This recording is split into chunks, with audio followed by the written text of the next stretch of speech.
Welcome to Shukla study point. आप सभी का स्वागत है आपके अपने YouTube channel Shukla study point में। मैं शिवम शुक्ला आप सभी दोस्तों का हार्दिक स्वागत करता हूं। हिंदी साहित्य पेपर 2 बीए थर्ड ईयर के छात्र छात्राओं के न्यू मॉडल पेपर के इस क्लास में बहुत ही महत्वपूर्ण यह लेक्चर होगा, खास करके आप सभी छात्र छात्राओं के लिए जिन्होंने हिंदी साहित्य लिया हुआ है थर्ड ईयर में। तो अगर आप थर्ड ईयर में हैं यानी कि तृतीय वर्ष में है बीए के, और यानी बीए पार्ट 3 जिसको आप बोलते हैं उसमें हैं, और आप लोग एक प्रकार से हिंदी आपने लिया है तो बहुत ही ज़बरदस्त तरीके से इस वीडियो के माध्यम से आपको समझ में आएगा। तो हिंदी के दूसरे पेपर का नाम है हिंदी भाषा और हिंदी साहित्य का इतिहास। तो इसके बारे में जानने का प्रयास करेंगे। बहुत ही महत्वपूर्ण प्रश्न और उत्तर के बारे में इस वीडियो के माध्यम से चर्चा करेंगे। सॉल्व मॉडल पेपर होगा 2023 की परीक्षाओं के लिए, और यही प्रश्न आपकी परीक्षा में आ सकने की संभावना बहुत ज़्यादा है। तो इसीलिए हमने इन प्रश्नों को रखा है। और भी एक मॉडल पेपर इसके बाद में मैं दूंगा, तो उसको लेकर के आप टेंशन मत लीजिएगा। बीए तृतीय वर्ष हिंदी साहित्य द्वितीय प्रश्न पत्र हिंदी भाषा और साहित्य का इतिहास आपको पढ़ना है इसमें, ये बात आप ध्यान रखेंगे। तो सॉल्व मॉडल पेपर है 2023 की परीक्षाओं के लिए। 3 खंडों में आपका पेपर बटा हुआ होता है, खंड आ, बा और सा। खंड आ से आपके अति लघु उत्तरीय प्रश्न पूछे जाते हैं, ठीक है। खंड बा से लघु उत्तरीय और खंड सा से दीर्घ उत्तरीय टाइप के प्रश्न आते हैं आपकी परीक्षा में। तो जो खंड आ होता है उससे अति लघु उत्तरीय जो प्रश्न पूछे जाते हैं वो 10 की संख्या में होते हैं। 10 के 10 प्रश्नों को आपको करना होता है, यानी सभी प्रश्न अनिवार्य हैं, और प्रत्येक प्रश्न का उत्तर आपको लगभग 50 शब्दों में देना होता है। 2 नंबर एक प्रश्न के लिए आपको मिलते हैं, ये बात ध्यान रखिएगा, ठीक है।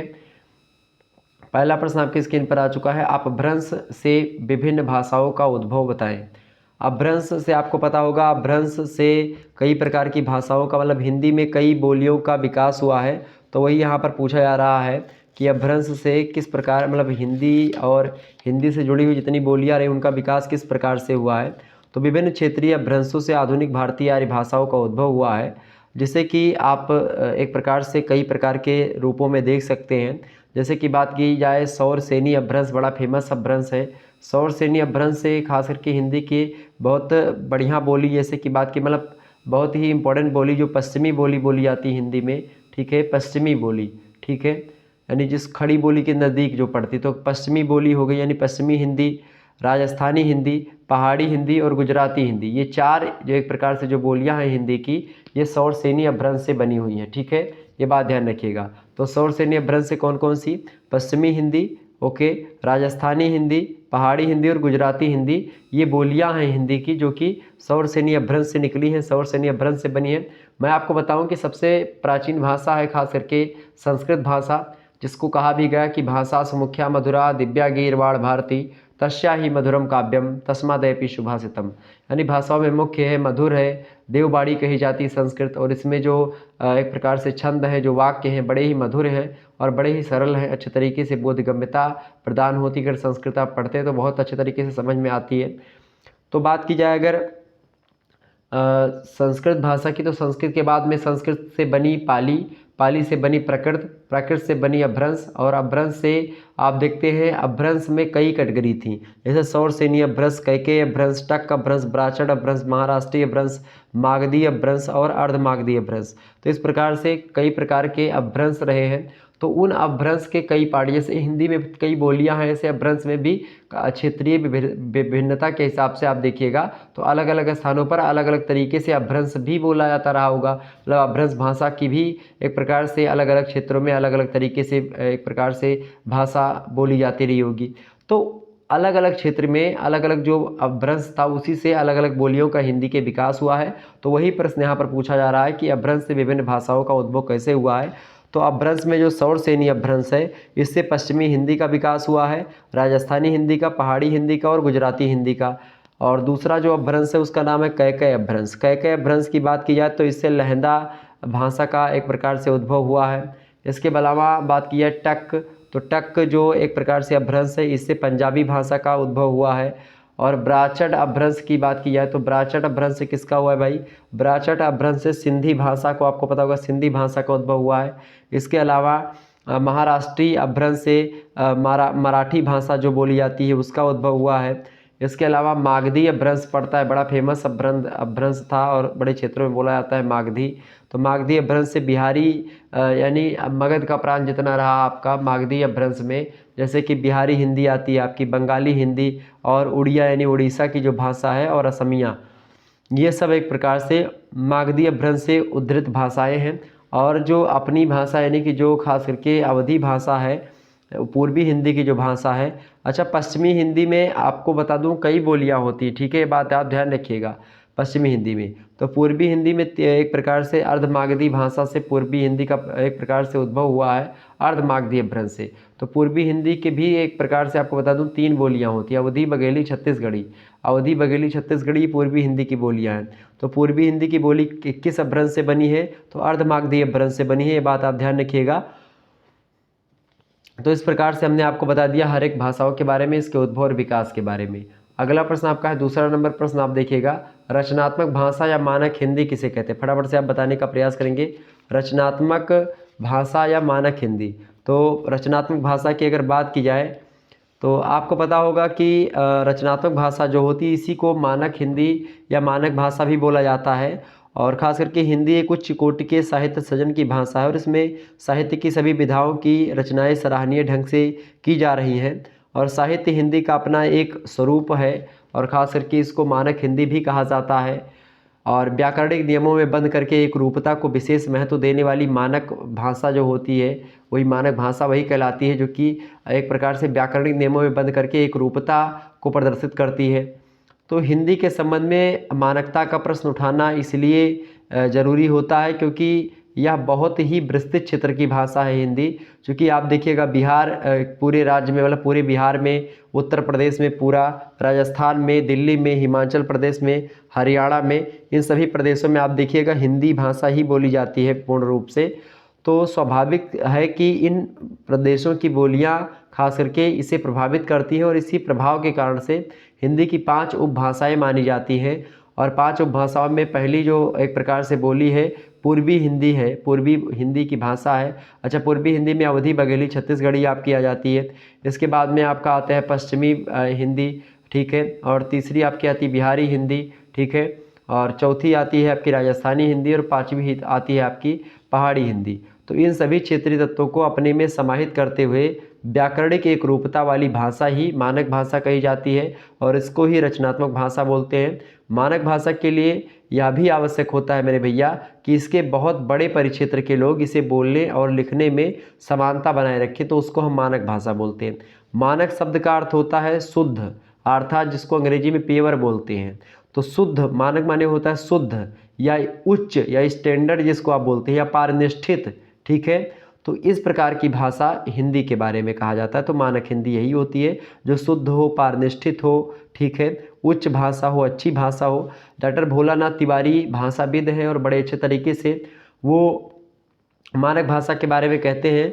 वो कहते हैं कि मानक भाषा किसी भाषा के उस रूप को कहते हैं जो उस भाषा के पूरे क्षेत्र में शुद्ध माना जाता है तथा जिसे उस प्रदेश का शिक्षित अथवा शिष्ट समाज जो होता है अपनी भाषा का आदर्श रूप मानता है और प्रायः सभी औपचारिक परिस्थितियों में लेखन, प्रशासन और शिक्षा के माध्यम के रूप में उसी भाषा का प्रयोग किया जाता है, ठीक है। तो उस भाषा को मानक भाषा या रचनात्मक भाषा कहते हैं। तो रचनात्मक भाषा समझ में आ गई आपकी।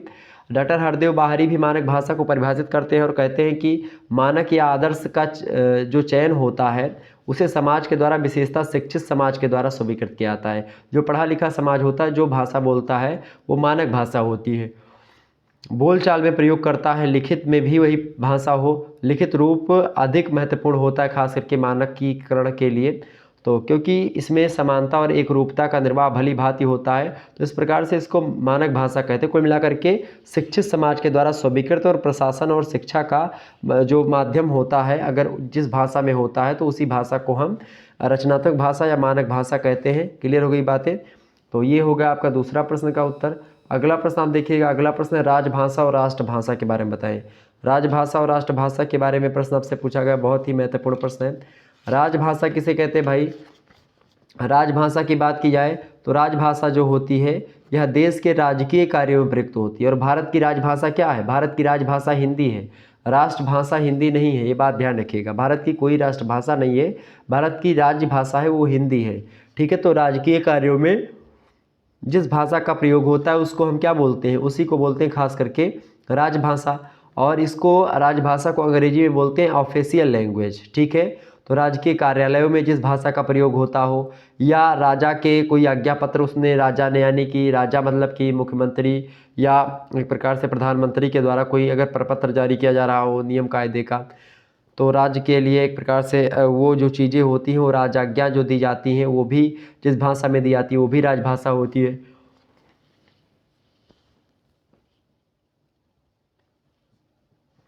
समझ में आ रही चीज़ें? बिल्कुल, एक बार फटाफट से वीडियो को लाइक और शेयर कर दीजिएगा।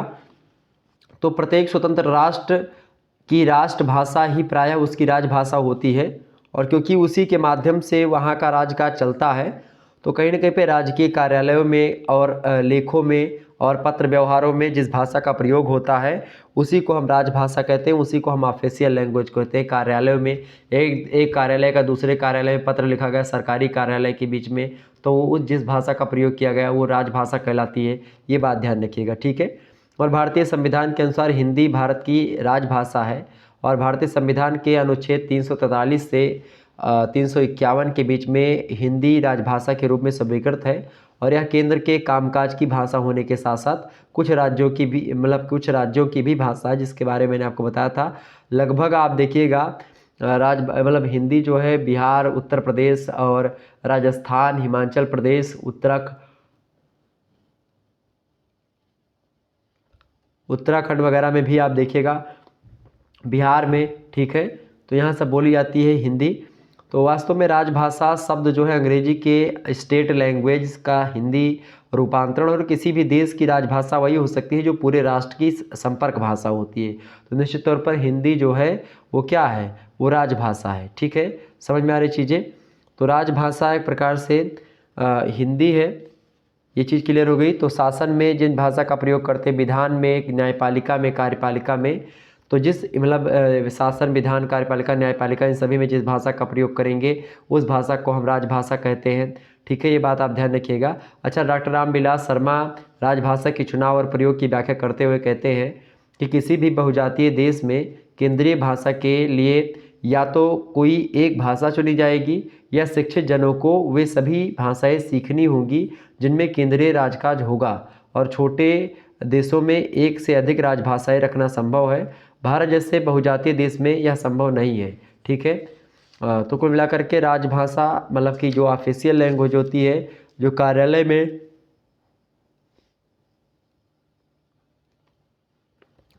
में, शासन प्रशासन में, न्यायपालिका, कार्यपालिका के निर्णयों में प्रयोग की जाती है, ठीक है।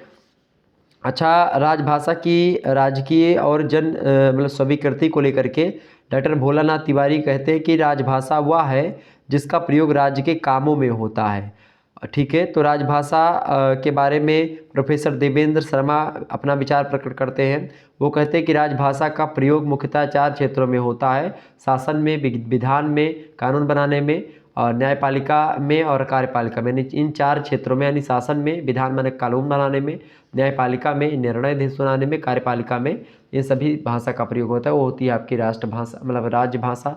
बात की जाए राष्ट्रभाषा की, तो राष्ट्रभाषा क्या होती है? तो जब किसी भाषा को समस्त राष्ट्र की भाषा मान लिया जाता है तब वह भाषा जो होती है वो राष्ट्रभाषा कहलाती है। तो जब कोई बोली क्या करती, विभाषा और फिर क्रमशः साहित्यिक रचना का माध्यम बन करके भाषा का रूप धारण कर लेती है और लोकप्रियता के फलस्वरूप समस्त राष्ट्र में विचार विनिमय का माध्यम बन जाती है, तब वह राष्ट्रभाषा के पद को प्राप्त कर सकती है। और राष्ट्रीय सम्मान की प्रतीक अथवा राष्ट्रीय स्वर शक्ति संपन्न भाषा को राष्ट्रभाषा कहते हैं।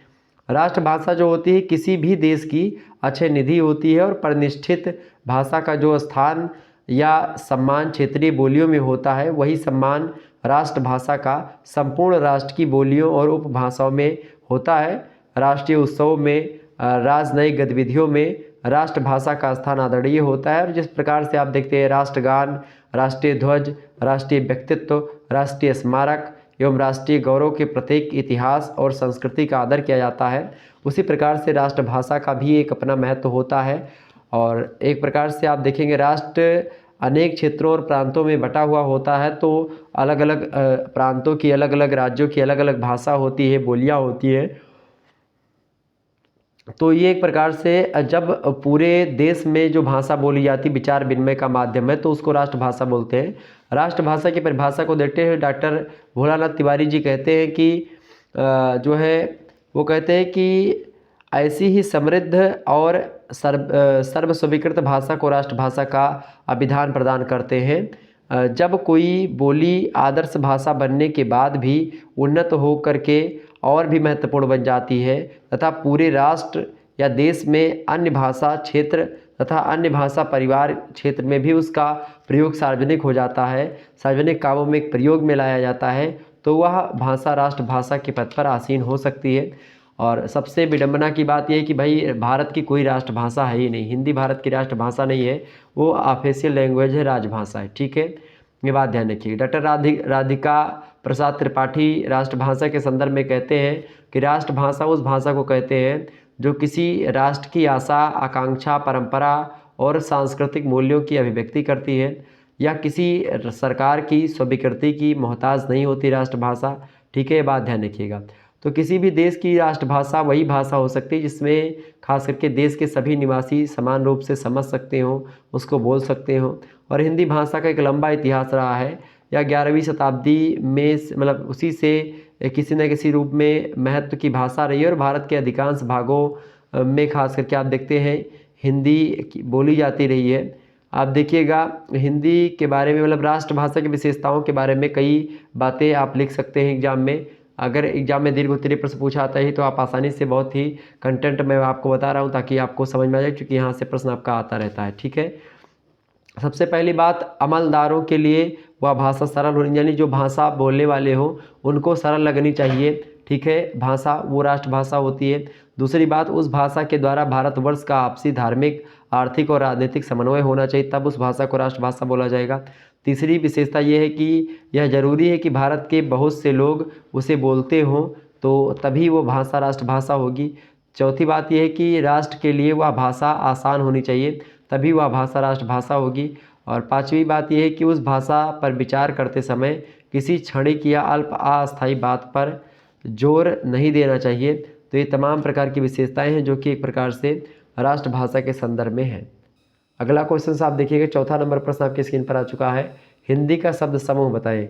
हिंदी के शब्द समूह के बारे में बताएं, बहुत ही इंपॉर्टेंट प्रश्न है। हिंदी के शब्द समूह, हिंदी के शब्द समूह का मतलब ये होता है कि भाई हिंदी जो भाषा बनी है उसमें कई प्रकार के शब्दों का प्रयोग होता है, तो वो शब्द एक प्रकार से कहाँ कहाँ से आते हैं,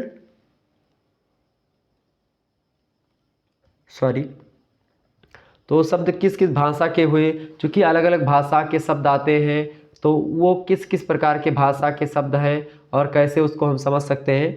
तो हिंदी शब्द समूह की बात की जाए तो अन्य समस्त भाषाओं के समान ही आप देखिएगा हिंदी भाषा के शब्द समूह में भी अनेक देसी विदेशी जीवित और मृत भाषाओं के शब्दों का समाहार पाया जाता है। और हिंदी एक संरचनात्मक भाषा है, इसमें संस्कृत के शब्द आपको दिखेंगे, विदेशी भाषा के भी शब्दों को आपको दिखेंगे, इसके अलावा विभिन्न देसी भाषाओं और बोलियों के भी शब्द आपको खूब भरपूर मात्रा में दिखेंगे। विदेशी भाषाओं के शब्द तो आपको मिलेंगे ही अलग अलग भाषाओं के। ठीक है, तो अध्ययन की सुविधा के लिए हिंदी के शब्द समूह को हम 5 वर्गों में बांट सकते हैं और उसको हम समझ सकते हैं। 5 वर्ग वो कौन कौन सा है उसको जानने का प्रयास करेंगे। ठीक है, ये बात आप ध्यान रखिएगा। तो भाई हिंदी के शब्द समूह को हम 5 भागों में बांटते हैं। पहला भाग है आपका परंपरा से प्राप्त आर्य भाषा के शब्द, दूसरा भाग है आधुनिक भारतीय आर्य भाषा के शब्द, तीसरा शब्द है आपका मतलब तीसरा प्रकार है अनार्य भाषा के शब्द, चौथा आपका प्रकार है हिंदी प्रदेश की बोलियों और उपभाषाओं के शब्द, और जो पांचवा एक प्रकार से स्रोत है हिंदी शब्द समूह का वो है आपका परंपरा मतलब पांचवा है विदेशी भाषा से जो प्राप्त शब्द होते हैं वो। ठीक है, तो ये 5 प्रकार के हो गए। इसके अलावा एक छठा भी आप यहाँ पर लिख सकते हैं।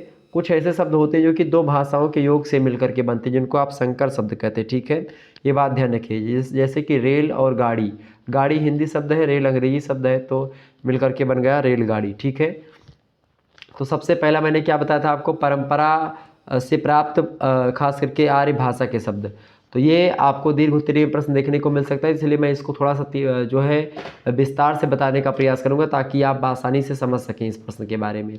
तो हिंदी शब्द समूह से लगभग 2 प्रश्न आपकी परीक्षा में आएंगे, एक कन्फर्म है।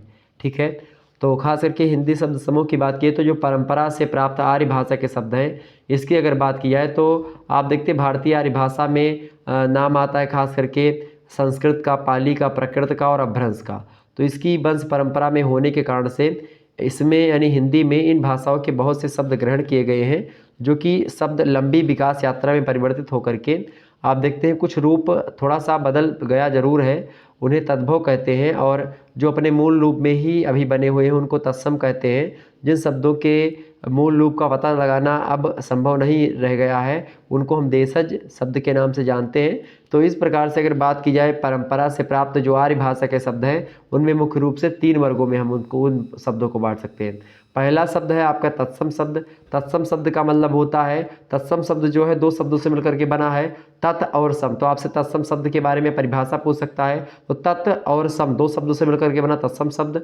ठीक है, तत् का मतलब होता है उसके और सम का मतलब होता है समान। ठीक है, उसके समान मतलब कि संस्कृत में प्रयुक्त रूप के समान, यानी संस्कृत में जो शब्द एक प्रकार से जिस तरीके से लिखा था उसी तरीके से ज्यों का त्यों हिंदी में प्रयुक्त हो रहा हो तो उस शब्द को हम तत्सम शब्द कहते हैं। जैसे कि ऐसे हिंदी भाषा में तमाम सारे शब्द आपको देखने को मिल जाएंगे, जैसे अग्नि। अग्नि शब्द ये संस्कृत का शब्द है, लेकिन हिंदी में भी अग्नि शब्द का प्रयोग होता है, तो ये तत्सम शब्द है। ठीक है, दूसरा परिवार। परिवार शब्द भी एक प्रकार से संस्कृत से सीधे आया है, तो वो भी एक प्रकार से तत्सम शब्द है। परिपेक्ष वो भी तत्सम शब्द है। विदित ये भी एक प्रकार से तत्सम शब्द ही है, संस्कृत से आया। और कृष्ण, कृष्ण ठीक है, ये भी संस्कृत का शब्द है। यात्रा, चैत, ज्येष्ठ, ठीक है, ये सब कैसे शब्द हैं। लक्ष्मण, ये सब तत्सम शब्द हैं जो कि एक प्रकार से संस्कृत के ही समान है, हिंदी में प्रयोग किए जाते हैं। दूसरा जो होता है प्राप्त मतलब परंपरा से प्राप्त जो आर्य भाषा के शब्द हैं, तो उनसे तद्भव शब्दों की उत्पत्ति। तद्भव माने जैसे कि पाली, प्राकृत, अपभ्रंश, इन सभी भाषाओं से संस्कृत से जो शब्द लिए गए हैं और उन शब्दों का एक प्रकार से कहीं न कहीं पे उच्चारण में थोड़ा सा घिसा पिटापन आ गया है, यानी कुछ प्रयुक्त। तद्भव माने होता है तद, तत् और भव 2 शब्दों से मिलकर के बना है तद्भव। ठीक है, तत् का मतलब होता है उससे और भव का मतलब होता है उत्पन्न, यानी कि वे शब्द जो संस्कृत शब्दों से उत्पन्न हुए हैं। इस प्रकार संस्कृत भाषा प्रसुप्त शब्दों को तद्भव कहते हैं और ये शब्द प्राकृत से होकर के हिंदी में आए हुए हैं। जैसे कि कृष्ण, कृष्ण जो है वो तत्सम शब्द है। इसका तद्भव रूप क्या होगा कृष्ण का? कृष्ण का तद्भव रूप होगा आपका कन्हैया, ठीक है, या कान्हा। तो एक प्रकार से ये होता है आपका तद्भव रूप। तो क्लियर हो गई रही बातें, आगे बढ़ते और भी चीज़ों को जानने का प्रयास करते हैं। अगला जो आपका आता है वो है देशज शब्द। देशज शब्द की बात की जाए, देशज शब्द जो होते हैं ये शब्द खास करके आप देखिएगा तो जिन शब्दों के मूल रूप का पता लगाना असंभव होता है कि ये शब्द कहाँ से आए हैं, तो उनको हम देशज शब्द कहते हैं। कुछ विद्वानों का यह भी मत है कि देशज शब्द कहे जाने वाले शब्द हैं वो भारतीय अनार्य भाषाएं मतलब भाषाओं से आए हुए हैं, किंतु अब उनके संबंध में खास करके निर्णायक रूप से कुछ कहना संभव नहीं है, क्योंकि इसका क्लियर पता नहीं लग पाया अभी तक। ठीक है, जैसे आप देखते हैं जो देशज शब्द हैं उनमें कौन कौन से शब्द हैं, जैसे काका, काका शब्द जो है देशज शब्द है। चाचा, लोटा, जूता, कटोरा, चिड़िया, कलाई, फुंसी, डिबिया, ठीक है, ये सब एक प्रकार से। इसके अलावा ठेस, खिचड़ी, पगड़ी, गोड़, सुहारी, ये सब शब्द कैसे हैं, ये सब शब्द आपके देशज शब्द हैं। तो देशज शब्द ये हो गए पहला। दूसरा जो मैंने आपको बताया था भारतीय आर्य भाषाओं के शब्द। भारतीय आर्य भाषा कौन कौन सी हैं, तो भारतीय आर्य भाषाओं के शब्दों में, चूँकि भारत एक बहुत बड़ा देश है और देश में अनेक भाषाएँ बोली जाती हैं, तो इस प्रकार से विभिन्न भाषाओं के प्रयोक्ता एक दूसरे के संपर्क में आते रहे और प्रायः जो है तमाम प्रकार के भाषा भाषी हिंदी का प्रयोग करते हैं और हिंदी भाषा तमाम प्रकार के शब्दों को एक प्रकार से अपने में ग्रहण कर लेती है। तो भारतीय आर्य भाषाओं के शब्द को अगर बात की जाए तो एक प्रकार से 4 भाषा, जैसे गुजराती, बंगला, मराठी और पंजाबी, ये 4 भाषा भारतीय आर्य भाषा मानी जाती है। ठीक है, तो उसमें नाम आता है गुजराती जो एक प्रकार से भाषा है। गुजराती से जैसे शब्द आपका है गरबा, ये हिंदी में प्रयोग होता है। इसके अलावा हड़ताल, ये हिंदी में प्रयोग होता है, लेकिन हड़ताल जो है आपका कैसा शब्द है, गुजराती शब्द है। दूसरा जो भाषा है वो है बंगला। बंगला का शब्द बहुत सारा प्रयोग किया जाता है हिंदी में, जैसे उपन्यास बंगला भाषा का शब्द है। ठीक है, गल्प बंगला भाषा का शब्द है। रसगुल्ला बंगला भाषा का है। नेह बंगला भाषा का शब्द है। आग बंगला भाषा का है। पैठ, ठाठ, ये सब कहाँ का है, ये सब बंगला भाषा के शब्द है। ठीक है, अगला जो आपका एक प्रकार से भाषा है वो है मराठी। मराठी भाषा की अगर बात की जाए तो मराठी भाषा में आप देखते हैं चालू और बाजू, ये 2 एक प्रकार से शब्द हैं जो कि चालू शब्द, बाजू शब्द, ये सब शब्द किससे, मराठी भाषा के हैं। पंजाबी भाषा की बात की जाए तो पंजाबी भाषा के सिख, सरदार, तंदूर, ये सब हिंदी में प्रयोग होते हैं, लेकिन पंजाबी भाषा के शब्द हैं। ठीक है, तीसरा जो मैंने आपको बताया था शब्द समूह, वो आता है भारतीय अनार्य भाषाओं के शब्द। भारतीय अनार्य भाषाओं की अगर बात करें तो उसमें तमिल, तेलुगु, मलयालम ये सब शब्द आते हैं। ठीक है, अब आप ध्यान रखिएगा। तमिल भाषा का शब्द कौन सा है? जैसे 20 जो शब्द है 20, वो तमिल भाषा का शब्द है। झूठ शब्द तमिल भाषा का है। अभिमान शब्द तमिल भाषा का है। आम मतलब अमावसी शब्द तमिल भाषा का है। उपवास, कुटी, नीर, मति ये सब शब्द जो है तमिल भाषा के हैं। दूसरी जो भाषा है तेलुगु। तेलुगु की बात की है तो जैसे कि अवंसारा बोलते हैं, तेलुगु का शब्द है। ठीक है, कच्चा तेलुगु का शब्द है। गुंडा, चंदा, पक्का, आसरा, झंडा ये सब तेलुगु का शब्द है। ठीक है, मलयालम के शब्द की बात की जाए तो पूजा, साधु, थोफी, सरवक्तु ये सब शब्द जो हैं ये मलयालम भाषा के शब्द है। ठीक है, ये बात ध्यान रखिएगा। जो अगला हमने बताया था आपका चौथा, तो हिंदी प्रदेश की बोलियां तथा उपभाषाओं के शब्द। चूँकि हिंदी भाषा में आपको पता होगा कई प्रकार की बोलियां, जैसे कि ब्रज भाषा से बहुत सारे शब्द आए हैं, अवधी भाषा से बहुत सारे शब्द प्रयोग किए जाते हैं हिंदी में, बुंदेलखंडी से, भोजपुरी से, मैथिली से और मगही से, इन सभी भाषाओं से एक प्रकार से बढ़िया तरीके से क्या होता है, हिंदी एक प्रकार से मजबूत होती है। हिंदी का शब्द जो भंडार है वो बढ़ता है। ठीक है, अगला जो आपको बताया था विदेशी भाषाओं के शब्द। विदेशी भाषाओं में आपको पता होगा कई सारे शब्द हैं, जैसे कि अरबी, फारसी, तुर्की, अंग्रेजी, इन सभी शब्दों का खूब प्रयोग हुआ है। तो खास करके ये तमाम प्रकार के जो शब्द से ये आपके थे क्या भाई, ये आपके थे हिंदी का शब्द समूह, जिसके बारे में मैंने आपको बता दिया। आगे बढ़ते और भी चीज़ों को जानने का प्रयास करते हैं। अच्छा, एक शब्द होता है दो भाषाओं के मिलने से जो बनने वाले शब्द हैं, उनकी अगर बात की जाए तो उसमें आप देखिएगा जैसे कि जो है डाक खाना हो गया। डाक जो शब्द है वो हिंदी का शब्द है, खाना फारसी का शब्द है, मिल करके क्या बन गया, डाक खाना। ठीक है, इसके अलावा राजमहल। राजमहल की बात की जाए तो राजमहल जो है राज संस्कृत का शब्द है, महल अरबी शब्द है। इसके अलावा जो है शेयर बाज़ार, शेयर जो है अंग्रेजी शब्द है और बाज़ार फारसी शब्द है। रेल मंत्री, रेल क्या है, अंग्रेजी शब्द है और मंत्री क्या है, संस्कृत शब्द है। दोनों को एक में मिला लेगा तो क्या बन गया आपका। ठीक है, तो दो भाषाओं के योग से बना हुआ शब्द। जैसे अर्जी नवीश। अर्जी नवीश जो है अर्जी और अरबी, अर्जी जो शब्द है अरबी भाषा का शब्द है अर्जी, और नवीश शब्द जो है फारसी भाषा का शब्द है। तो इस प्रकार से आपने इन चीज़ों को समझा, जाना। आगे बढ़ते और भी चीज़ों को जानने का प्रयास करते हैं। चलिए, अगला शब्द जो आपका मतलब अगला जो प्रश्न आपका आ चुका है वो है आचार्य शुक्ला का काल विभाजन बताइए। आचार्य रामचंद्र शुक्ला जी ने हिंदी साहित्य के काल विभाजन में किस प्रकार से काल विभाजन किया उन्होंने। तो आचार्य शुक्ला जी की बात की है तो उन्होंने खास करके 4 भागों में हिंदी साहित्य को बांटा है, और ख़ास करके 4 भागों में उन्होंने किस प्रकार से बांटा। उन्होंने पहला जो कालखंड बताया वो बताया आदिकाल। अच्छा, आदिकाल को उन्होंने वीर गाथा काल भी कहा, ये बात आप ध्यान रखिएगा। आदिकाल को क्या कहा शुक्ला जी ने, वीर गाथा काल कहा।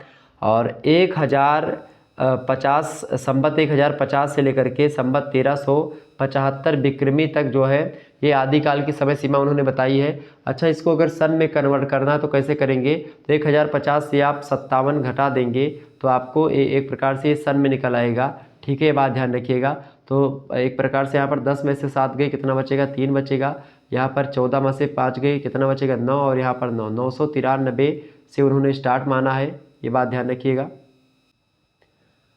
तो उन्होंने क्या माना भाई आचार्य शुक्ला जी ने, तो 900 एक प्रकार से 93 ईस्वी से आप स्टार्ट मान सकते हो हिंदी साहित्य का आदिकाल का। 993 से स्टार्ट ईस्वी में मानते हो, लेकिन उन्होंने किस में बताया भाई, उन्होंने बताया है किस में, उन्होंने बताया भाई आचार्य शुक्ला जी ने संबत में। तो संबत में अगर आप 57 घटा दोगे तो सन निकल आएगा, और सन में अगर आप 57 जोड़ दोगे तो आपका क्या निकल आएगा, तो आपका एक प्रकार से संबत में अगर मतलब सन में जोड़ोगे तो संबत निकलेगा, और संबत में से घटाओगे तो आपका निकल आएगा सन। ठीक है, तो पहला कालखंड मतलब हो गया आपका आदिकाल। आदिकाल की समय सीमा 1050 विक्रमी से लेकर के 1375 विक्रमी।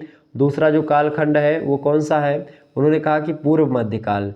पूर्व मध्यकाल को उन्होंने नाम क्या दिया, भक्ति काल नाम दिया, चूँकि भक्ति की प्रवृत्तियाँ वहाँ पर ज़्यादा थी। 1375 विक्रमी से लेकर के आप देखिएगा 1375 से लेकर के 1700 विक्रमी तक का जो समय काल है ये भक्ति काल का समय काल रहा है। और तीसरा कालखंड जो शुक्ला जी ने बांटा वो है उत्तर मध्यकाल। उत्तर मध्यकाल की बात की जाए तो उत्तर मध्यकाल को रीतिकाल शुक्ला जी ने कहा। 1700 से लेकर के आप देखिएगा 1700 विक्रमी से लेकर के 1900 विक्रमी का जो समय काल है वो समय काल रहा है उत्तर मध्यकाल यानी रीतिकाल का। और जो चौथा कालखंड शुक्ला जी ने बांटा वो है आधुनिक काल। अच्छा, आधुनिक काल को उन्होंने क्या कहा है शुक्ला जी ने? गद्य काल का आधुनिक काल को 1900 ईस्वी से लेकर के 1984, ठीक है, 1984 में देहांत हो गया था शुक्ला जी का, तो इसलिए 1984 तक का जो समय काल बताते हैं वो आधुनिक काल बताते हैं।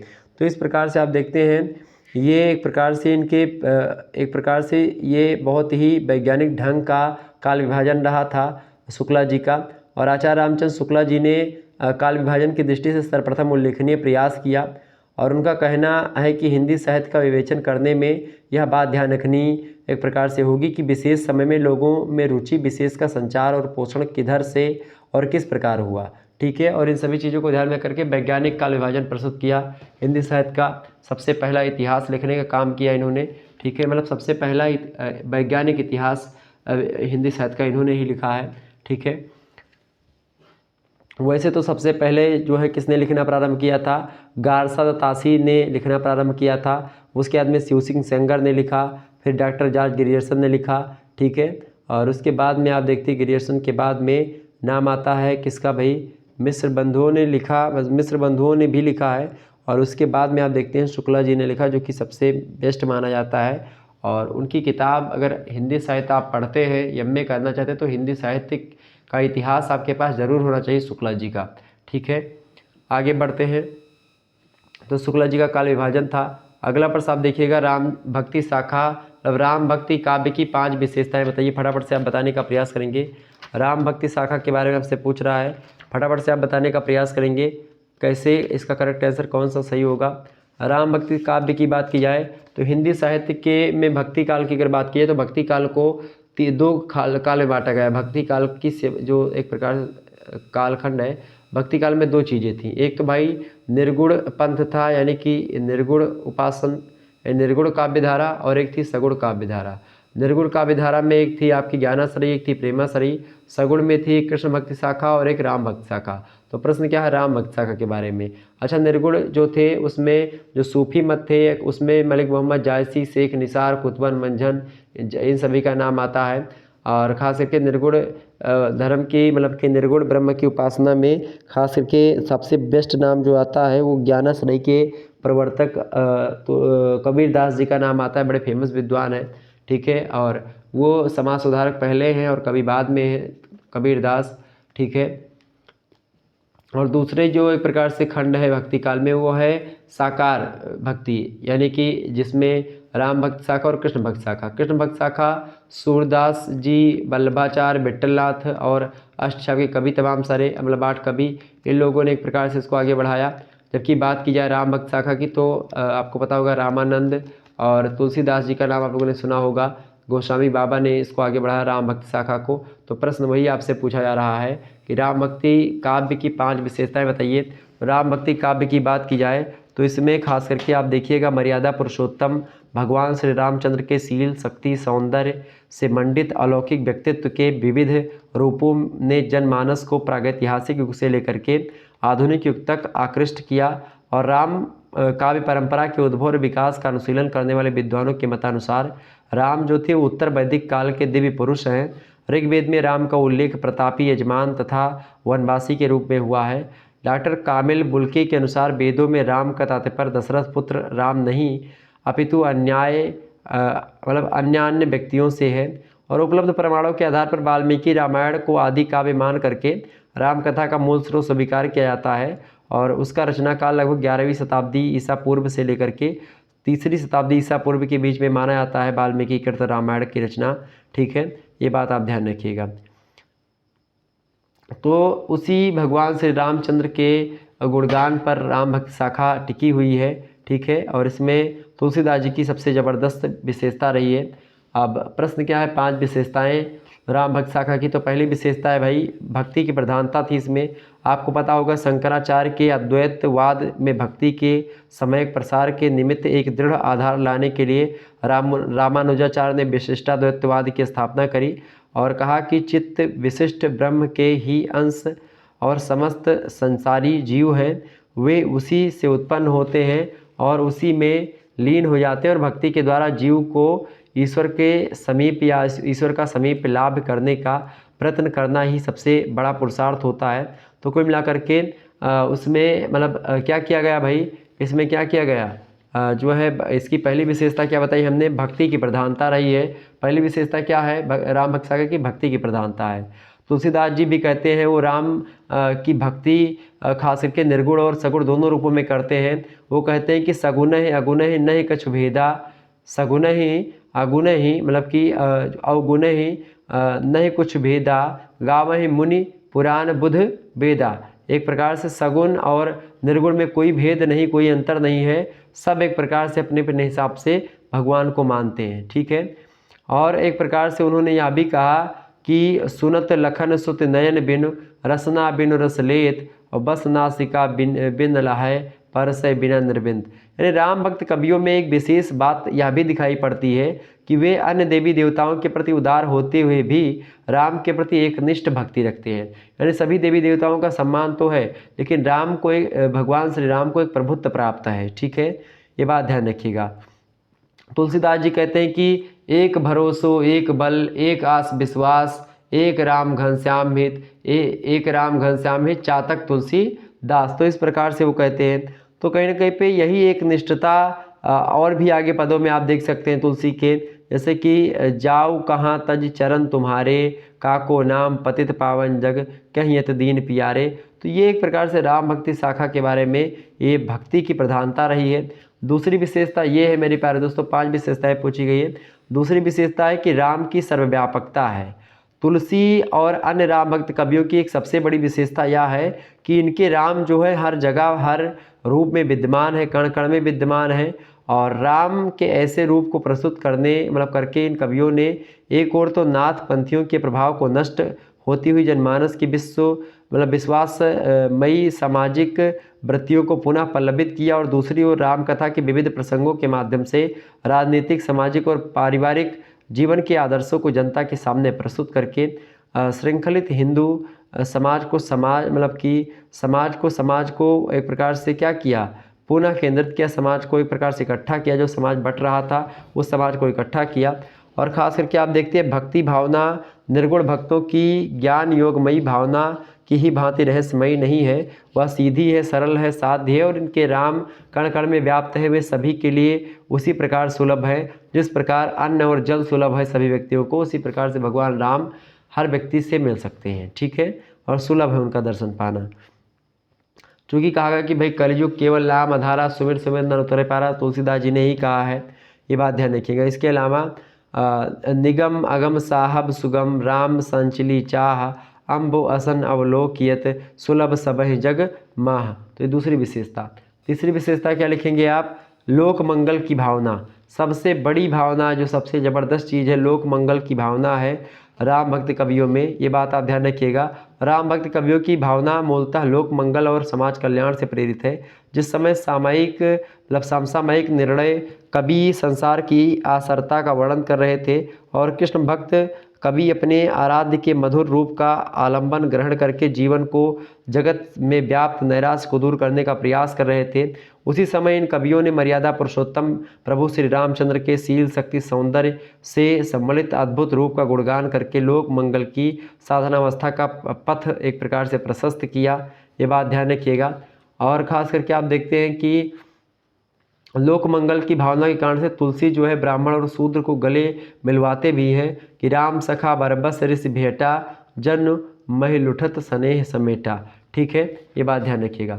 चौथी विशेषता इसकी ये है मर्यादावाद है इसमें। ठीक है, राम भक्ति काव्य में हर क्षेत्र में एक प्रकार की मर्यादा है, आदर्श है, नैतिकता है, ये सब हमेशा आपको दिखेगा। पुत्र, पिता, माँ, पति पत्नी, भाई, सेवक, राजा, प्रजा, सभी की गतिविधियाँ मर्यादा और आदर से प्रेरित है। ये कवि इस मर्यादा की रक्षा के लिए इतने सतर्क हैं कि सौंदर्य वर्णन में भी की मर्यादा को विस्तृत नहीं करते, और ख़ास करके विस्मृत नहीं करते हैं। और सीता के रूप का वर्णन करते हुए तुलसीदास जी एक प्रकार से नहीं भूलते कि वह जगत जननी है। कहते हैं कि चली संग ले सखी सयानी, गावत गीत मनोहर बानी, सोहन बल और सुंदर सारी जगत जनने अतुलित छवि भारी। तो एक प्रकार से ये उन्होंने कहा। ठीक है, तो मर्यादावाद है। इसके अलावा 5वीं विशेषता आप लिखेंगे आत्मलोचन एवं दीनता का प्रदर्शन है। 6ठी विशेषता आप लिख सकते हो सगुण निर्गुण का स्वरूप के बारे में बताया गया। जो है इसमें भी कहा गया कि अगुण ही सगुण नय कछु भेदा, गावै श्रुति पुराण बुध वेदा, हे निर्गुण नयनन सगुण, रसना राम सुजा मतलब सुनाम, और मनो पुरट संपुट लसत, तुलसी ललित ललाम। ठीक है, ये बात ध्यान रखिएगा। तो ये राम भक्ति शाखा की कुछ विशेषताएं थी जो मैंने आपको बताई। ठीक है, आगे बढ़ते हैं।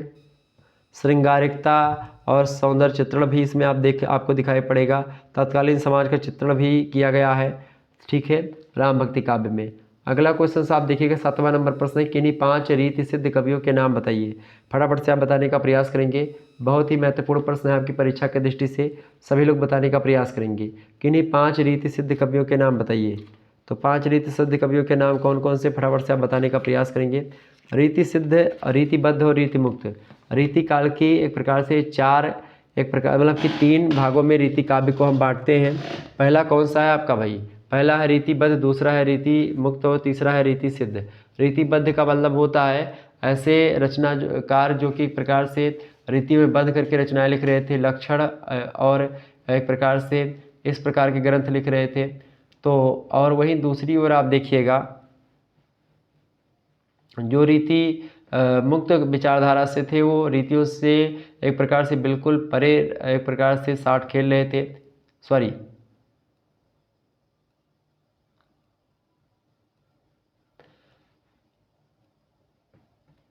क्या निकल गया, शॉट खेल रहे थे। हमें लगता है आईपीएल वाला वो जो होता नहीं, कल खास करके एक मैच आपने देखा होगा, लखनऊ का था, लखनऊ सुपर जायंट्स का और किसका था, आरसीबी का। मज़ा आ गया वो मैच देख करके, तो वही हमारे दिमाग में घूम रहा था।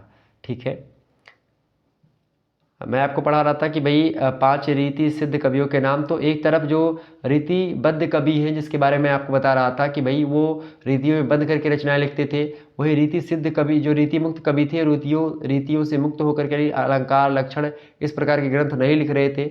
रीति सिद्ध कवि जो थे वो रीति को जानते हुए भी रीतियों की रचनाएं नहीं कर रहे थे। तो प्रश्न आपसे पूछ रहा है, प्रश्न बहुत ही ज़बरदस्त प्रश्न है। प्रश्न आपसे कह रहा है, क्या प्रश्न है भाई? प्रश्न आपसे है कह रहा है कि रीति सिद्ध काव्य के एक प्रकार से किन्हीं 5 कवियों के नाम बताएं। ठीक है, किन्हीं 5 रीति सिद्ध कवियों के नाम बताएं। तो रीति सिद्ध काव्य की अगर बात की जाए तो रीति काल में रीति सिद्ध काव्य का मामला बहुत स्पष्ट नहीं है। और आचार्य विश्वनाथ मिश्रा ने अपने ग्रंथ हिंदी साहित्य का अतीत, उनका ग्रंथ है आचार्य विश्वनाथ मिश्रा का, उसमें उन्होंने रीति मुक्त और रीतिबद्ध के बीच में एक तीसरी कवि कोटि प्रस्तुत की है जिसे उन्होंने रीति सिद्ध कहा है। लेकिन दूसरे विद्वानों ने रीति सिद्ध कवियों में से कुछ को रीतिबद्ध और कुछ को रीति मुक्त के अंतर्गत रख करके उनका अध्ययन प्रस्तुत किया है। लेकिन फिर भी आचार्य विश्वनाथ मिश्रा ने रीति सिद्ध कवियों के बारे में बताया है, तो उसको पढ़ना एक प्रकार से ज़रूरी है। तो रीति काव्य की बात की जाए खास करके तो इसमें रीति सिद्ध कवियों में बिहारी लाल का नाम सबसे अग्रगण्य है। बिहारी लाल जो है वो रीतियों से मुक्त होकर के रचनाएं करते हैं और उनका दोहा तो आपको पता ही होगा, कई तमाम प्रकार के दोहा उनके फेमस है। नहीं पराग नहीं मधुर मधुर नहीं विकास ही काल, अली कली ही सौ बंधे आगे कौन हवाल। इसी प्रकार से कहत नटत रिजत खिजत मिलत खिलल लज्जियात, भरे भुवन में करत है नैना नहीं सौ बात। इसी प्रकार से आप देखते हैं बिहारी जो है कहीं न कहीं पे आप देखेंगे कि वो कहते हैं कि तंत्री नाद कवित रस सरस राग रतिरंग, अन बूढ़े बूढ़े तिरेजे बूढ़े सब अंग। इसके अलावा ससैया के दोहरे जो नावक के तीर, देखन में छोटे लगे घाव करे गंभीर। तो कहीं ना कहीं पे बिहारी के और तमाम सारे चर्चित दोहे हैं, जैसे कि दीर्घ उर्झत टूटत कुटुम, जुरत चतुर्चित प्रीत, परति गांठ दुर्जन हिये दई नई यह रीत, या फिर अधर परस मीठी भई दई हाथ तय डारी, लावती दतुवनी ऊख की नोखी खिजमत गारी। तो एक प्रकार से ये बिहारी लाल हैं जो कि रीति सिद्ध कवि हैं। और पहला नाम, दूसरा नाम आप लिख सकते हो कृष्ण कवि का। ठीक है, और तीसरा नाम बिहारी के पुत्र थे कृष्ण कवि, ये बात ध्यान रखिएगा। और बिहारी सस्सई की टीका भी लिखी कृष्ण कवि ने।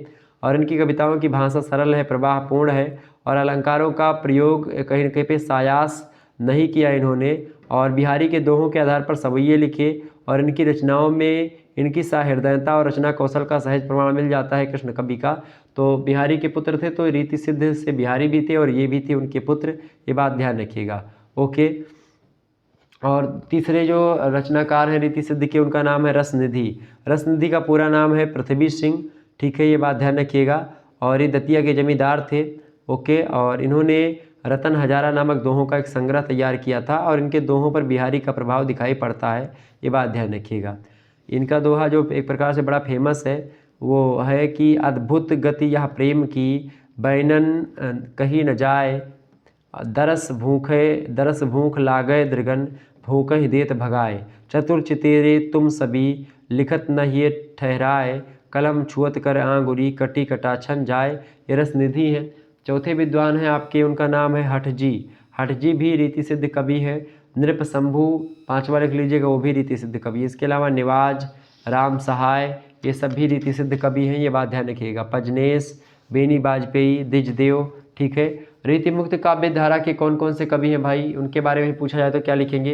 रीतिमुक्त काव्य धारा में कौन कौन से कवि आते हैं? तो रीतिमुक्त काव्य धारा की अगर बात की जाए तो उसमें भी तमाम सारे कवि आते हैं, जैसे कि घनानंद हो गए, ठाकुर हो गए, बोधा है, आलम है, दिजदेव है। ये सब खास करके रीतिमुक्त काव्य धारा से रिलेशन रखते हैं, ये बात आप ध्यान रखिएगा। और रीतिबद्ध की बात की जाए तो रीतिबद्ध में सबसे पहला नाम आएगा किसका भाई? आचार्य केशवदास का, ये बात आप ध्यान रखिएगा।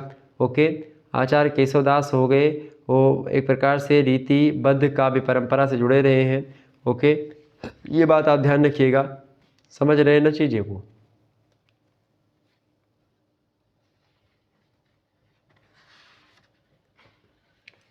तो एक प्रकार से ये सब रीतिबद्ध कवि रहे हैं। रीतिबद्ध कवियों में आपका नाम किसके बारे में बताया मैंने आपको? रीतिबद्ध कवियों में खास करके नाम आता है जो है रीतिबद्ध कवियों में कई प्रकार के विद्वानों का नाम आता है। खास करके आप देखेंगे जो है, अरे उनका क्या नाम है, आचार्य केशवदास का नाम तो आता ही सबसे पहले। इसके अलावा खास करके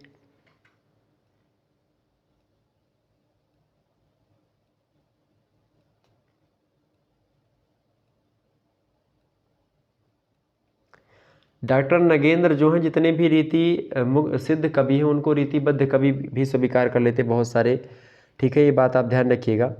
फिर भी आप देखिएगा कई प्रकार के विद्वान हैं इसमें शामिल। आचार्य केशवदास का नाम तो अग्रगण्य है ही। इसके अलावा आप देखते हैं मतीराम हो गए, भूषण हो गए, और भी विद्वान हैं जैसे कि जसवंत सिंह हो गए महाराज, ठीक है। और भी विद्वान हैं जैसे कि जो है दूल्हा हो गए, रघुनाथ हैं, पद्माकर भट्ट हैं, ठीक है, भिखारी दास हैं, श्रीपति हैं, देव हैं। तो ये सब आपके रीतिबद्ध कवि हैं, ठीक है। तो रीतिबद्ध, रीतिमुक्त और रीति सिद्ध कवियों के बारे में मैंने आपको बता दिया, इनके नाम। अगला क्वेश्चन आप देखिएगा, 8वां नंबर प्रश्न है, भारतेंदु युग की समय सीमा बताइए। बहुत ही महत्वपूर्ण प्रश्न है, ये बात आप ध्यान रखिएगा। भारतेंदु युग की समय सीमा के बारे में आपसे प्रश्न पूछा जा रहा है, फटाफट से आप बताने का प्रयास करेंगे भारतेंदु युग के बारे में। तो भारतेंदु युग की समय सीमा कितनी भाई? 1850 ईस्वी से लेकर के 1900 ईस्वी तक का जो समय काल है, ये भारतेंदु युग का समय काल है। कुछ विद्वान 1843 ईस्वी से मानते हैं। 1843 से जो विद्वान मानते हैं, खास करके उनके नाम की बात किया तो आचार्य रामचंद्र शुक्ला जी मानते हैं, ठीक है। और कुछ लोग 1857 स्वीकार करते हैं। तो 1857 की अगर बात की जाए तो इसलिए स्वीकार करते हैं बहुत सारे लोग, क्योंकि 1857 ईस्वी में एक क्रांति हुई थी, भारत की प्रथम स्वतंत्रता क्रांति, यानी भारत का प्रथम स्वतंत्रता संग्राम जो हुआ था 1857 में हुआ था। तो कहीं ना कहीं पे समाज के दृश्य परिवर्तित हुए थे, उस समय समाज परिवर्तित हुआ था 1857 के बाद से। और जो कंपनी का शासन था वो ब्रिटिश क्राउन के हाथों में चला गया था। तो कहीं ना कहीं पे उस समय समाज भी बदला होगा। तो 1857 में जब समाज बदला होगा, चूँकि समाज, साहित्य क्या है, समाज का दर्पण है, तो समाज बदलेगा तो साहित्य भी बदलेगा। तो कुछ विद्वान इस अर्थ में 1857 ईस्वी से स्वीकार करते कि आधुनिक युग की शुरुआत हुई। लेकिन अधिकतर विद्वान 1850 इसलिए बताते हैं चूँकि 1850 में जन्म हुआ था किसका? जो है भारतेंदु हरिश्चंद्र का, ठीक है, ये बात ध्यान रखिएगा।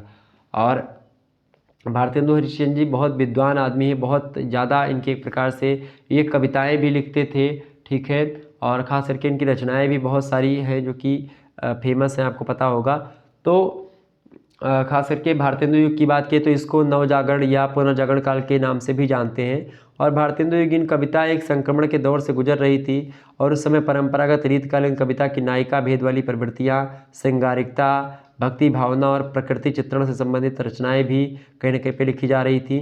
साथ ही साथ नवीन युग चेतना से संचारित जो नए विचार हैं और नए मूल्य हैं उनको अभिव्यक्त करती हुई जन जागरण वाली रचनाएं भी लिखी जा रही थी। यानी वो एक प्रकार से रीतिकालीन की प्रवृत्तियों से रिलेटेड कुछ रचनाएं थीं और कुछ रचनाएं नवीनतम विचारधारा से प्रेरित रचनाएं थीं। जिस प्रकार से सामाजिक आर्थिक क्षेत्र में सामंती और पूंजीवादी मूल्यों का टकराव हो रहा था, उसी प्रकार से काव्यों के क्षेत्र में रीतिवाद और नवजागरण की धाराएं टकरा रही थीं। कहीं कहीं तो दोनों साथ साथ चल रही थीं। तो कुल मिलाकर के भारतेंदु युग के एक ओर मध्यकालीन दरबारी संस्कृति थी, तो दूसरी ओर आम जनता में एक सामाजिक और राजनीतिक आंदोलन के लिए वातावरण तैयार करना था।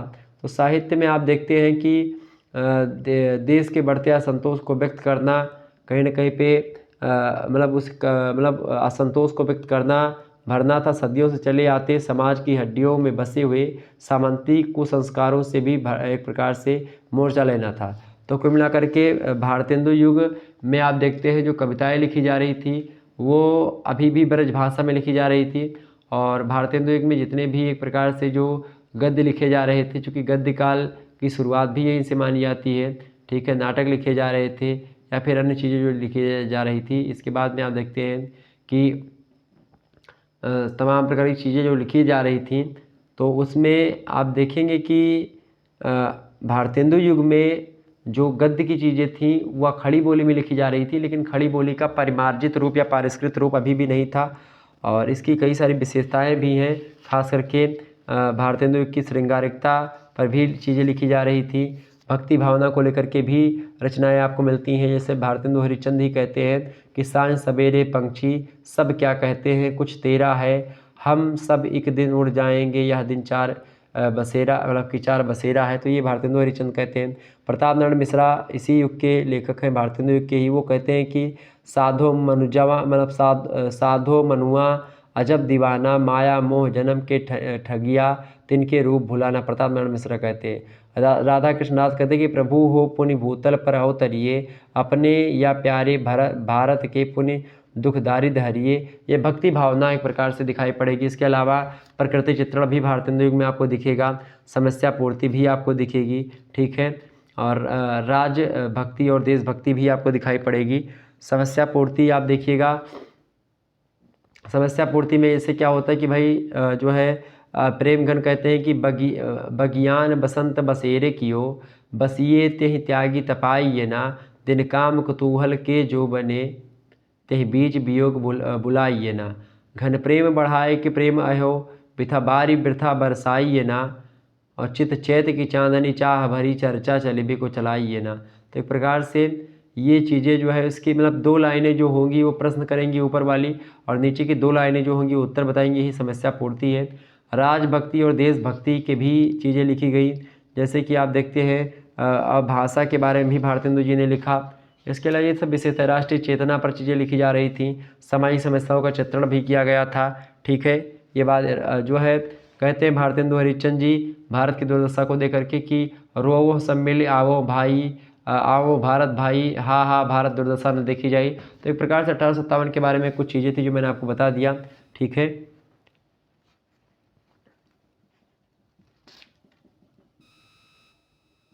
आगे बढ़ते हैं, अगला क्वेश्चन आपका आ चुका है 9वां नंबर प्रश्न। आप देखिएगा, छायावाद के 4 स्तंभों के नाम लिखिए। फटाफट से आप बताने का प्रयास करेंगे। तो छायावाद के 4 स्तंभ कौन कौन से हैं, आप सभी को पता होगा छायावाद के 4 स्तंभों के बारे में। छायावाद के 4 स्तंभ कौन कौन से, फटाफट से बताने का प्रयास करेंगे। प्रसाद, पंत और निराला, महादेवी वर्मा। प्रसाद की बात की जाए तो प्रसाद जी जो है जयशंकर प्रसाद इनका पूरा नाम है। पंत सुमित्रानंदन पंत। और अगर बात की निराला जी की तो सूर्यकांत त्रिपाठी निराला। और बात की जाए अगर खास करके महादेवी वर्मा जी की तो उनका नाम तो महादेवी वर्मा है ही। महादेवी वर्मा को छायावाद की दुर्गा कहा जाता है। और बात की जाए छायावाद का मतलब हिंदी साहित्य में अब छायावाद का ब्रह्मा किसको कहते हैं, तो ब्रह्मा कहते हैं भाई प्रसाद को। और पंत को क्या कहते हैं भाई, पंत को कहते हैं प्रसाद पंत, विष्णु कहते हैं पंत को, और निराला को कहते हैं महेश यानी शंकर, ठीक है, ध्यान रखिएगा ये बात। तो महादेव कौन है, निराला जी है, क्लियर। तो एक प्रकार से छायावाद के 4 स्तंभ हैं मुख्य रूप से। छायावाद की बात की, छायावाद की भी अपनी एक विशेषता, कई सारी विशेषताएं हैं, ये बात ध्यान रखिएगा। छायावाद में वैयक्तिकता तो खूब कूट कूट करके भरी हुई आपको दिखेगी, ठीक है। छायावाद का जो समय काल रहा है 1918 से लेकर के 1936 तक रहा है। स्वाधीन चेतना का काव्य कहा जाता है इसको, ठीक है, ये बात आप ध्यान रखिएगा। और आप देखिएगा वैयक्तिकता इसमें सबसे महत्वपूर्ण प्रवृत्ति है। व्यक्तिकता, प्रकृति, प्रेम को लेकर के रचनाएं लिखी जा रही थी। उसमें जैसे कि आप देखते हैं कि ऐसे पंत जी प्रकृति के सुकुमार कवि कहे जाते हैं। उन्होंने लिखा कि उन्होंने क्या लिखा कि छोड़ द्रुमों की मृदु छाया, तोड़ प्रकृति से भी माया, बाले तेरे बाल जाल में कैसा है, उलझा दूं लोचन, भूल नभी से इस जग को। तो इन्होंने लिखा एक प्रकार से, क्या लिखा भाई, जो पंत जी थे वो सुकुमार कवि माने जाते हैं प्रकृति के, ठीक है। जयशंकर प्रसाद जी जो है वो खास करके व्यक्तिकता को लेकर के बड़ी अच्छी बात कहते हैं कि रो रो कर सिसक सिसक कर कहता मैं करुण कहानी, तुम सुमन नोचते सुनते करते जानी अनजानी। आंसू एक प्रकार से हिंदी साहित्य का मेघदूत कहा जाता है। तो ऐसी रचनाएं आ जा रही थी व्यक्तिकता को लेकर के, जो अपने आप का दुख था वो छायावादी रचनाओं में आपको दिखेगा। इसके अलावा जिज्ञासा और रहस्य भावना भी आपको दिखेगी। ऐसे पंत जी कहते हैं कि प्रथम रश्मि का आना रंगीण, तूने कैसे पहचाना, कहाँ कहाँ है बाल बिहागिन, पाया तूने यह गाना। ये पंत जी कहते हैं। महादेवी वर्मा जी कहते हैं कि तोड़ दो या क्षितिज मैं भी देख लूं उस ओर क्या है। पंत जी कहते हैं कि न जाने नक्षत्रों से कौन निमंत्रण देता मुझको मौन। तो एक रहस्यात्मकता आपको छायावाद में दिखेगी। इसके अलावा अतिशय कल्पनाशीलता और खास करके अतिशय कल्पनाशीलता आपको दिखेगी यहाँ पर। इसके अलावा दुख, वेदना और करुणा खूब कूट कूट कर भरी हुई। महादेवी वर्मा जी कहती हैं कि तुम मानस में बस जाओ छिप दुख के अवगुंठन से, मैं तुम्हें ढूंढने के मिस परिचित हो लूँ कण कण से।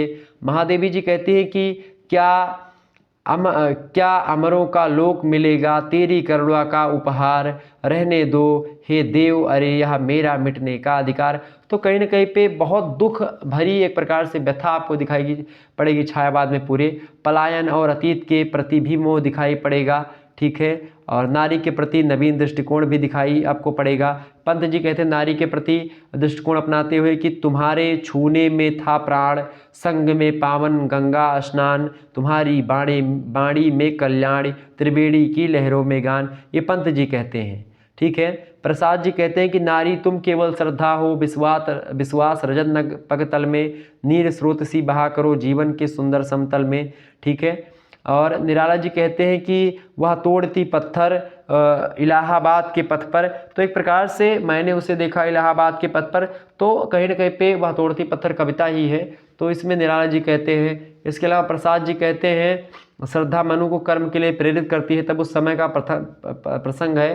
प्रसाद जी कहते हैं कि कहाँ आगंतुक से सा स्नेह, अरे तुम इतने हुए अधीर, हार बैठे जीवन का दांव, जीतते मर कर जिसको वीर। तो एक प्रकार से आप देखते हैं नारी का एक नवीन दृष्टिकोण आपको छायावाद में दिखेगा। इसके अलावा प्रेम और उदात्त सौंदर्य दृष्टि आपको दिखेगी। जैसे कि प्रसाद जी संयोग के बारे में बताते हैं कि नीरो निशीथ में लतिका सी, तुम कौन आ रही हो बढ़ती, कोमल बाहें फैलाए सी, आलिंगन का जादू पढ़ती। ये प्रसाद जी कहते हैं प्रेम और उदात्त सौंदर्य दृष्टि को लेकर के संयोग का एक प्रकार से मिलन एक प्रकार से बताते हैं। पंत जी इसी बात को करते हैं कि इंदु पर उस इंदु मुख पर साथ ही थे पड़े मेरे नयन, जो उदय से लाज से रक्तिम हुए थे। ये पंत जी कहते हैं। निराला कहते हैं कि नायक ने चूमे कपोल, कांप उठी वल्लरी की लड़ी जैसे हिंडोल। ये सब संयोग की बातें हैं। अच्छा, वियोग में आप देखते हैं पंत जी वियोग के भी अच्छा समन्वय करते हैं, वियोग और संयोग का। पंत जी कहते हैं कि हाय मेरे सामने ही प्रणय का ग्रंथि बंधन हो गया, वह नौ सुमन मधुप सा मेरा हृदय, लेकर किसी अन्य मानस का विभूषण हो गया। ये कहती हैं। प्रसाद जी कहते हैं कि मादक थी मोहमयी थी, मन बहलाने की क्रीड़ा, अब हृदय हिला देती है वह मधुर प्रेम की पीड़ा। यानी जो चीज़ें संयोग में अच्छी लगती हैं वह वियोग में बुरी लगती हैं। इस प्रकार से आप देखते हैं सौंदर्य चित्रण भी बड़ा अच्छे तरीके से किया है प्रसाद जी ने। प्रसाद जी कहते हैं कि चंचला स्नान कर आवे, चांदनी पर्व में जैसी, उस पावन तन की शोभा आलोक मधुर थी वैसी। तो ये एक प्रकार से सौंदर्य एक प्रकार से वर्णन किया है प्रसाद जी ने स्त्री का। इसके अलावा निराला जी भी एक प्रकार सौंदर्य वर्णन करते हैं। कहते हैं कि श्याम तन भर बंधा यौवन, नत नयन प्रिय कर मरत मन। ये निराला जी कहते हैं।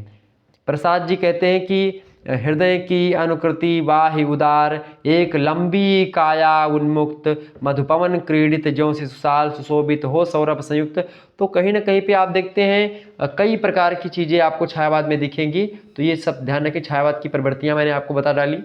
अगला प्रश्न तो एग्जाम में आपसे लिखित में पूछेगा प्रश्न दीर्घ उत्तरीय में, तो आप आसानी से बता पाएंगे। ठीक है, ये बात ध्यान रखिएगा। अगला प्रश्न आपका आ चुका है, प्रगतिवाद की प्रमुख प्रवृत्तियां लिखिए। तो प्रगतिवाद की बात की है तो हिंदी के प्रगतिशील साहित्य की एक लंबी परंपरा रही है और प्रगतिवाद की शुरुआत प्रगतिशील लेखक संघ की स्थापना होती है। और इससे पूर्व आप देखते हैं गोर्की के नेतृत्व में सोवियत संघ में, खास करके सोवियत लेखक संघ की स्थापना होती 1934 में हो चुकी थी पहले। और 1935 में अंतर्राष्ट्रीय स्तर पर साम्राज्यवाद और फासिज्म से संस्कृति की रक्षा हेतु समूचे विश्व के सांस्कृतिक कर्मियों को संगठित करने के लिए क्या हुआ कि पेरिस, जो कि फ्रांस की राजधानी है, वहाँ पर संस्कृति की रक्षा के लिए विश्व लेखक अधिवेशन का आयोजन होता है। और जिसमें हेनरी बारबूज, गोर्की, रोमारोला, ये सब एक प्रकार से महत्वपूर्ण भूमिका निभाते हैं। और ये आयोजन हुआ था और इसमें विश्व के अनेक देशों के प्रगतिशील साहित्यकारों की एक समिति चुनी गई थी जिसके अध्यक्ष थे E.M. फॉरेस्टर। और उक्त घटनाओं से प्रभावित होकर के लंदन में पढ़ रहे भारत के प्रगतिशील छात्रों में खास करके मुल्कराज आनंद, सज्जाद जहीर, डॉक्टर ज्योति घोष और हीरेन मुखर्जी, इन लोगों ने क्या किया, 1935 में भारतीय प्रगतिशील लेखक संघ का गठन किया। और विश्व स्तर पर कहीं ना कहीं पे आप देखते हैं तमाम प्रकार की गतिविधियां जो हो रही थी उसकी आंच हिंदुस्तान पर पड़ी। और इसके कारण से हिंदी साहित्य में भी प्रगतिशीलता एक प्रकार से आपको दिखाई पड़ती है। प्रगतिशील की अगर बात की जाए तो इसमें इसकी विशेषता आपसे पूछी गई तो पहली विशेषता क्या है इसकी भाई, पहली विशेषता आप लिखेंगे जनमानस की गरीबी और दुख दर्द का चित्रण होता है इसमें, पहली विशेषता। और निराला जी कहते हैं इस बारे में कि चाट रहे थे जूठी पत्तल कभी सड़क पर खड़े हुए और झपट लेने को उनसे कुत्ते भी है अड़े हुए। ठीक है, तो एक प्रकार से ये बातें हैं। दिनकर जी कहते हैं प्रगतिशीलता के बारे में और खास करके गरीबी के वर्णन को करते हुए कि स्वानों को मिलता दूध वस्त्र भूखे बालक अकुलाते हैं, माँ की हड्डी से चिपक ठिठुर जाड़ों की रात बिताते हैं, युवती की लज्जा बसन बेंच जब ब्याज चुकाए जाते हैं, मालिक जब तेल फुलेलों पर पानी का द्रव्य बहाते हैं, पापी महलों का अहंकार देता मुझको तब आमंत्रण, ये दिनकर जी कहते हैं। ठीक है, दूसरा विशेषता है प्रवृत्तियाँ प्रगतिवाद की प्रवृत्ति ये है कि शोषित वर्ग से सहानुभूति है और श्रम की महत्ता के बारे में आपको दिखाया गया है। आप देखते निराला की वह तोड़ती पत्थर और कुकुरमुत्ता जो कविता है ये कहीं ना कहीं पे इसी बात की एक प्रकार से इसी चीज़ को दिखाती है, शोषित वर्ग से सहानुभूति दिखाती है और शोषक वर्ग के प्रति आक्रोश भी दिखाई पड़ता है। ठीक है, तो कहीं ना कहीं पे चीज़ें बताई जाती हैं। इसके अलावा तीसरी विशेषता है यथार्थवादी दृष्टिकोण अपनाते हैं ये लोग, मतलब जो प्रगतिवादी कवि हैं यथार्थवादी दृष्टिकोण अपनाते हैं। ठीक है, यथार्थवादी दृष्टिकोण में आप देखते हैं पंत जी कहते हैं कि देख रहा हूँ आज विश्व को मैं ग्रामीण नयन से, सोच रहा हूँ जटिल जगत पर जीवन पर जन मन से। तो कहीं ना कहीं पे आप देखते हैं दिनकर जी कहते हैं कि मर्त्य मानव की परी अकल्पने भूमि को निज स्वर्ग पर ललचा नहीं, आ न सकते हम तुम्हारे पास तक, चाह हो तो आ बसो अलका यहीं। तो यथार्थवादी दृष्टिकोण है। इसके अलावा चौथी विशेषता है परिवर्तन और साम्यवाद की आकांक्षा, आप देखते हैं इसमें दिखाई पड़ती है। यानी कि प्रगतिवादी कभी आम जनता की जो है बदहाली, शासक वर्ग की क्रूरता, सड़ी गली अन्यायी व्यवस्था और शोषण दमन से क्षुब्ध थे और इसीलिए इसे बदल करके एक ऐसे समाज का निर्माण करना चाहते थे प्रगतिवादी लेखक जिससे मेहनत करने वाला भूखा ना रहे, जहां सबको समान अधिकार प्राप्त हो, कोई किसी के साथ जोर जबरदस्ती ना कर सके। तो इस प्रकार के विचारों को लेकर के कई सारी पंक्तियां भी दिखाई पड़ती हैं। नरेंद्र शर्मा जी कहते हैं कि जाने कब तक घाव भरेंगी इस घायल मानवता के, जाने कब तक सच्चे होंगे सपने सबकी समता के। पंत कहते हैं कि साक्षी है इतिहास आज होने को पुनः युगांतर, श्रमिकों का शासन होगा अब उत्पादन यंत्रों पर। तो एक प्रकार से ये है प्रगतिवाद। ठीक है, राष्ट्रीय चेतना आपको बता दूं कूट कूट कर भरी हुई है। दिनकर जी कहते हैं कि बंधा तूफान हूँ चलना मना है, बंधी उद्दाम निर्झर धार हूँ मैं, कहूँ क्या कौन हूँ क्या आग मेरी बंधी है लेखनी लाचार हूँ मैं, ये दिनकर जी कहते हैं। तो कहीं ना कहीं पे आप देखिएगा राष्ट्रीय चेतना भी खूब दिखाई पड़ती है प्रगतिवाद में। इसके अलावा पांचवी विशेषता आप लिख सकते हो अंतर्राष्ट्रीय भावना का विकास है।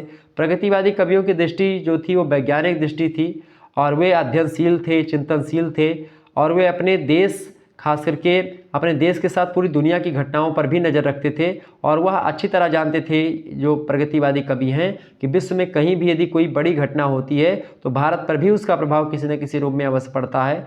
अमेरिका के द्वारा हिरोशिमा और नागासाकी पर परमाणु बम गिराए जाने पर आप देखते हैं जो है लिखा गया कि हिरोशिमा का सांप एक दिन न्यूयॉर्क भी मेरी तरह हो जाएगा।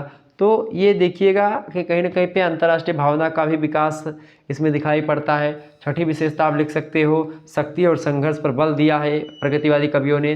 सातवीं विशेषता आप लिख सकते हो, क्योंकि इसका कला पक्ष भी एक प्रकार से बड़ा मजबूत रहा है। तो हर मामले में एक प्रकार से प्रगतिवाद जबरदस्त माना जा सकता है। तो इस प्रकार से आपने इन प्रश्नों को समझा। आगे आते लघु उत्तरीय प्रश्नों को देखें। खंडवा से 200 शब्दों में इन प्रश्नों को लिखना है। पहला प्रश्न आप देखते हैं, 10 नंबर का प्रश्न है, बात ध्यान रखिएगा। एक वीडियो मैं और लाऊंगा तो उसमें इन सभी प्रश्नों के बारे में बता दूंगा। वैसे 10 प्रश्न आपके मैंने जो आज बताए हैं वो दीर्घ उत्तरीय टाइप के प्रश्नों के बारे में मैंने बता दिया, ताकि आपको एक प्रकार से कोई भी प्रश्न अगर वहाँ से पूछा जाएगा तो आप आसानी से कर पाएंगे।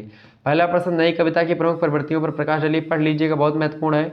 अगला प्रश्न आपसे बन सकता है कि प्रयोगवाद के प्रवर्तक के रूप में आज्ञे की भूमिका का बताइए, बहुत ही जबरदस्त प्रश्न है।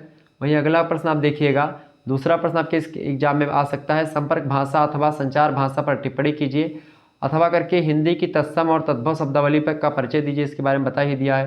तो इस प्रकार से आपके प्रश्न बन सकते हैं। अगला प्रश्न बन सकता है कि हिंदी भाषा का काल विभाजन कीजिए, बहुत ही जबरदस्त प्रश्न है। और करके दूसरा प्रश्न दिया, चाहो तो ये प्रश्न करो, चाहो तो ये प्रश्न आपको करना है।